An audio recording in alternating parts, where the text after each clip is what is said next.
அகிலம் நியூஸ் நேயர்களுக்கு வணக்கம். இன்று இரவு நேர பிரதான செய்திகள். முதலில் தலைப்புச் செய்திகள். மேர்வின் சில்வாவுக்கு எதிராக நீதிமன்றம் பிறப்பித்துள்ள உத்தரவு. இராணுவ போலீஸ் அதிகாரிகளுக்கு இடையில் ஏற்பட்டுள்ள முறுகல். ஸ்ரீ தலதா வழிபாட்டு கடமையில் இருந்த 2 போலீஸ் அதிகாரிகளுக்கு நேர்ந்த சோகம். விவசாயிகளுக்கு கிடைக்கவுள்ள நன்மை ஜனாதிபதி வெளியிட்ட மகிழ்ச்சி தகவல். தலதா மாளிகைக்குள் துறவி வேடத்தில் நுழைய முயன்ற மாணவன் கைது. திடீர் சுகவீனம் காரணமாக பாடசாலை மாணவி ஒருவர் உயிரிழப்பு. மின்னல் தாக்கம் குறித்து வளிமண்டலவியல் திணைக்களத்தின் எச்சரிக்கை. அண்ணனை கொடூரமாக அடித்துக் கொன்ற தம்பி விசாரணையில் வெளியான தகவல். மித்தனிய முக்கொலை மற்றொரு சந்தேக நபர் விமான நிலையத்தில் அதிரடி கைது. தொடர்பான விரிவான செய்திகள். இலங்கை ரூபவாகினி குடிதாபனத்துக்குள் அத்துமீறி நுழைந்த சம்பவத்தில் முன்னாள் அமைச்சர் மேர்வின் சில்வா சந்தேக நபராக பெயரிடப்பட்டுள்ளார். முன்னாள் ஜனாதிபதி மஹிந்த ராஜபக்சவின் 1ஆம் பதவி காலத்தில் அப்போதைய அமைச்சராக இருந்த மேர்வின் சில்வா அரசு தொலைக்காட்சி நிறுவனமான ரூபவாகினி குடிதாபனத்துக்குள் அத்துமீறி நுழைந்து அடாவடியாக நடந்து கொண்டிருந்தார். அது குறித்து வழக்கு இன்றைய தினம் கொழும்பு மாஜிஸ்ட்ரேட் நீதிமன்றத்தில் விசாரணைக்கு எடுத்துக் கொள்ளப்பட்டது. எனினும் வழக்கு விசாரணைக்கு மேர்வின் சில்வா சமூகம் அளித்திருக்கவில்லை. அவர் விளக்கமறியலில் வைக்கப்பட்டுள்ளதன் காரணமாக நீதிமன்றத்துக்கு சமூகம் அளிக்கவில்லை என்று அவரது சட்டத்தரணிகள் நீதிமன்றத்துக்கு அறிவித்துள்ளனர். இதையடுத்து வழக்கில் சந்தேகநபராக மேர்வின் சில்வாவை பெயரிடுவதாக நீதிமன்றம் அறிவித்துள்ளது. அத்துடன் வழக்கின் மேலதிக விசாரணை எதிர்வரும் ஜூன் மாதம் 30ஆம் தேதி நடைபெறும் என்றும் அறிவிக்கப்பட்டுள்ளது.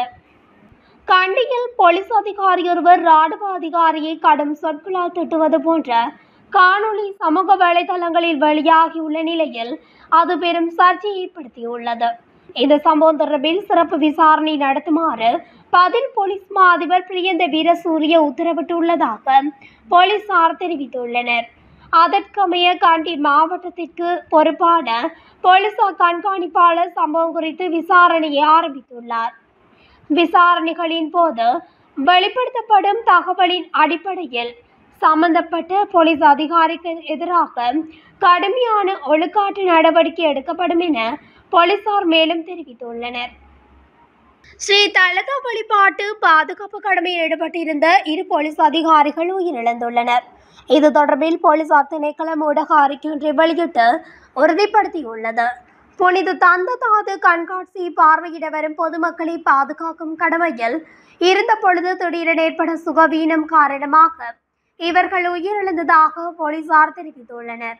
உயிரிழந்த 2 போலீஸ் அதிகாரிகளுக்கும் தங்கள் மரியாதைக்குரிய அஞ்சலியை செலுத்துவதாக போலீஸ் அறிக்கையில் குறிப்பிட்டுள்ளது. எதிர்காலத்தில் விவசாயிகளுக்கு களைக்கொல்லிகள் மற்றும் பூச்சிக்கொல்லிகளை இறக்குமதி செய்து நியாயமான விலையில் வழங்க அரசாங்கம் நடவடிக்கை எடுக்கும் என ஜனாதிபதி அனுரகுமார திசாநாயக்க தெரிவித்துள்ளார். புத்தளத்தில் நேற்று நடைபெற்ற மக்கள் சந்திப்பில் வைத்து உரையாற்றும் போதே அவர் மேற்கண்டவாறு குறிப்பிட்டுள்ளார். மேலும் கருத்து தெரிவிக்கையில் ஜனாதிபதி கடந்த கால அரசாங்கங்கள் இனவாதத்தை வைத்து மட்டுமே ஆட்சி செய்தார்கள். மக்கள் நலன் பற்றி யோசிக்கவில்லை. ஆனால் இன்று மக்களின் நலனை பற்றி சிந்திக்கும் ஒரு அரசாங்கத்தை நாங்கள் உருவாக்கியுள்ளோம். நாங்கள் ஆட்சிக்கு வந்து பல வேலை திட்டங்களை மக்களுக்காக செய்துள்ளோம். இனியும் அவ்வாறே செய்வோம். முக்கிய பொருட்களின் விலைகளை குறைக்க நடவடிக்கை எடுத்துள்ளோம். மேலும் புத்தளம் மாவட்டத்தை அபிவிருத்தி செய்வதற்கு பல லட்சங்கள் ஒதுக்கியுள்ளோம். மேலும் எதிர்காலத்தில் விவசாயிகளுக்கு தேவையான உரமானியம், களைக்கொல்லிகள் மற்றும் பூச்சிக்கொல்லிகளை நியாயமான விலையில் வழங்க அரசாங்கம் நடவடிக்கை எடுத்து வருகிறது. தற்போது கடந்த காலத்திலும் பார்க்க அரசு ஊழியர்களின் அடிப்படை சம்பளம் அதிகரிக்கப்பட்டுள்ளது என தெரிவித்துள்ளார். இதேவேளை புதிய சட்டங்களை உருவாக்கியேனும் இனவாதத்தை தோற்கடிப்பதற்கான நடவடிக்கைகள் எடுக்கப்படும் என ஜனாதிபதி மேலும் தெரிவித்திருந்தமை குறிப்பிடத்தக்கது. புத்த துறவி வேடத்தில் ஸ்ரீ தலதா மாளிகைக்குள் நுழைய முயன்ற பாடசாலை மாணவர் ஒருவர் கைது செய்யப்பட்டுள்ளார்.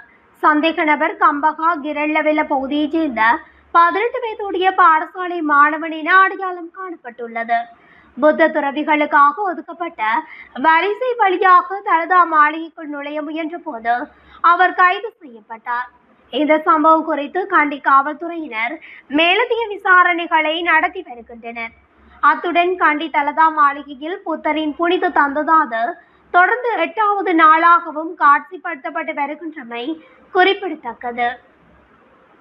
மட்டக்களப்பு கிரான்குளம் பகுதியைச் சேர்ந்த பாடசாலை மாணவியொருவர் திடீர் சுகவீனம் காரணமாக உயிரிழந்துள்ளார். 16 வயதுடைய குறித்த மாணவி திடீரென பாடசாலையில் மயங்கி விழுந்து காயமடைந்த நிலையில் களுவாஞ்சிக்குடி ஆதார வைத்தியசாலையில் அனுமதிக்கப்பட்டுள்ளார். இந்நிலையில் சிகிச்சை பலனின்றி குறித்த மாணவி உயிரிழந்துள்ளதாக தெரிவிக்கப்படுகின்றது. இன்று இரவு நேரங்களில் நாட்டின் பல பகுதிகளில் பலத்த மின்னல் தாக்கம் ஏற்படுவதற்கான அபாயம் காணப்படுவதாக வளிமண்டலவியல் திணைக்களம் எச்சரிக்கை விடுத்துள்ளது. அதன்படி கிழக்கு, ஊவா, மத்திய, வடக்கு மற்றும் வடமத்திய மாகாணங்களிலும் ஹம்பாந்தோட்டை மாவட்டத்திலும் பலத்த மின்னல் தாக்கம் ஏற்பட வாய்ப்புள்ளதாக தெரிவிக்கப்பட்டுள்ளது.